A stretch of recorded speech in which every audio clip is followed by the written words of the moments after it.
Hey, good afternoon, my people. What's up?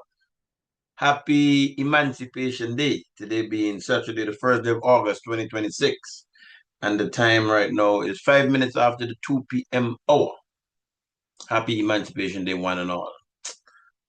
There's some things I want to say about the Emancipation Day, but I'll save that for now. I'll do that at another time.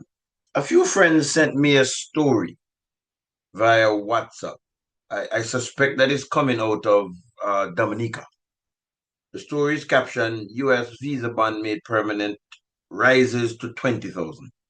From TDN Newsroom, August 1, 2026.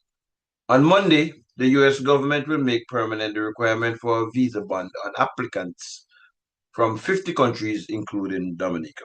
In addition to making the ban permanent, the fee will be raised from 15,000 to 20,000 US dollars or 54,000 EC, and the lower band of 5,000 will be removed.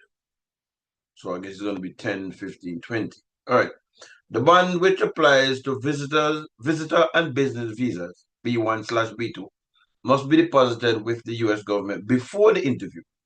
And if the interview is denied, it will be refunded. If the interview is denied, it will be refunded. Otherwise, the refund will occur when the individual leaves the US before the visa expires. Otherwise, it's forfeited. The State Department indicated that the requirement, when first imposed 6 months ago, reduced applications for visas from mainly African countries by 83%. I wonder what it was from the Caribbean and specifically what it was from Antigua. That would be good information to have. Dominica, Cuba, Grenada, and Antigua and Barbuda are the four Caribbean islands named on the list so far. The overwhelming majority are African countries. Well, my people, the rubber is hitting the road now. Rob is hitting the road now. And I'm sure that the likes of my friend Dave Ray, I wonder if he will be coming back to the place of his birth, Antigua. I think he's born in Antigua. And I use those words on purpose, the land of his birth, because I suspect that he might be an American citizen.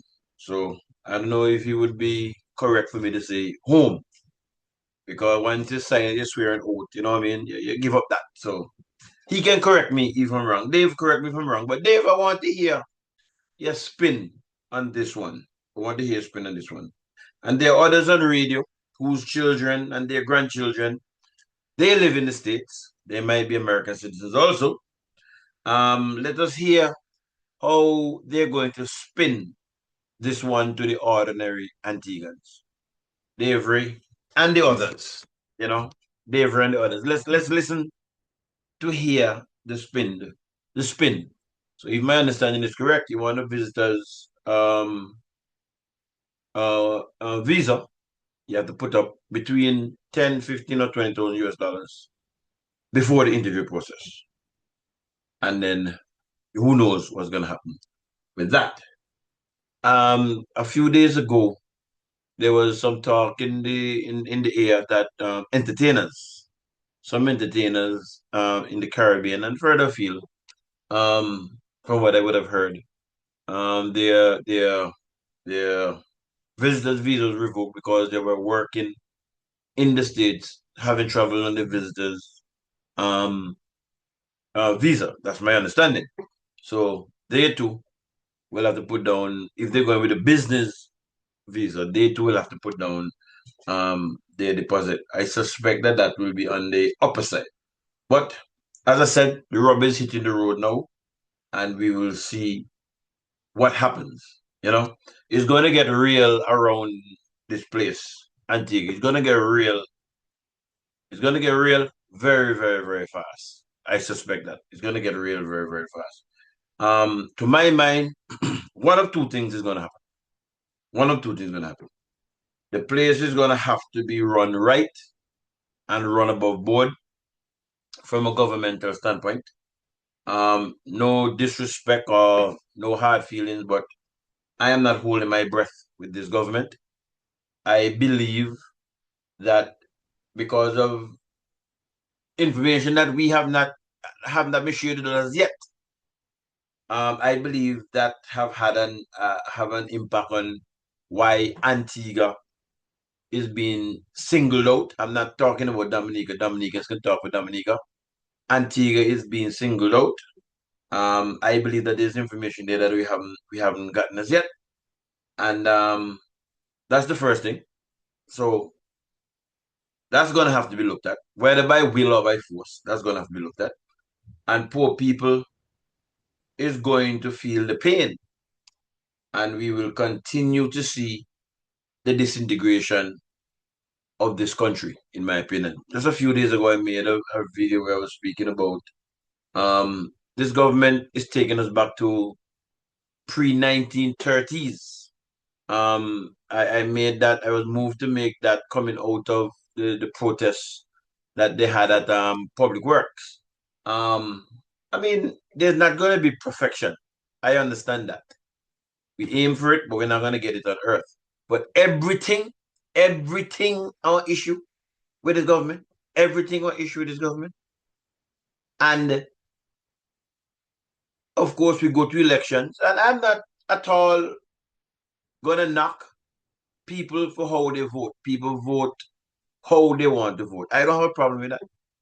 I might not agree with some people, the position that they take, but they have a right to make that position, right? But what you sow, you will reap. And this is why I said back then, when the comment attributed to Giselle was that she not drink the bush tea for nobody fever, me think she had nothing for apologize for. And I'll say it again. She not had nothing for apologize for. The information is before people. This is what you vote for. This is what you get. Carry your burden. You must carry your burden. And as I said, it have to be. The place must come about to run differently. Must. It can't be an error. A few days ago, the guy who got first run up, the gentleman who got first run up in the not Soca Monarch, the Calypso Monarch last night, Dr. Solo. Years ago, he sang a song, We're Bigger Than Them. I'm sure if I check my library, I have it in my library. We're Bigger Than Them. I wonder if he's going to add a verse or two now to that song, right? To explain, if we're bigger than them, how come, as I said earlier, St. Lucia not on this list, St. Vincent not on this list, St. Kitts Nevis not on this list. What's happening solo? Anyway, looking forward to the additional verse or two that you might share with us, explaining if we're still bigger than them, and if not, why we're not bigger than them. Happy Carnival, my people. We're into the final weekend. Be careful. No drinking and driving. For those of you who are there, I'm not into the carnival stuff this year. That feeling hasn't reached me. I'm not force my feeling. I'm not feeling. I'm not force my feeling. We shall see what happens when the fets finish and when the rum stop flowing. Because when the fets finish and the rum stop flowing, back to reality. That's what we have to deal with. Back to reality. And for those who don't want to come back to reality, maybe the rum will continue to flow for you continuously. So you'll become an alcoholic. Let's wait and watch and see. But it's getting real, people. We would have spoken about it, and maybe people would have said, oh, let me talk negative. Okay, no, it's happening. Let's wait and see. Well, our government haven't said nothing to us as to its discussion with the United States government in relation to the visa. Up to now, remember, it's supposed to be up to June. It's June, right? Yeah, the end of June. We're now into August, and we haven't had an update from the chancellor of the university, nor the prime minister, nor cabinet. We haven't heard if discussion is ongoing, if discussion is completed, etc., etc. We haven't heard it as yet.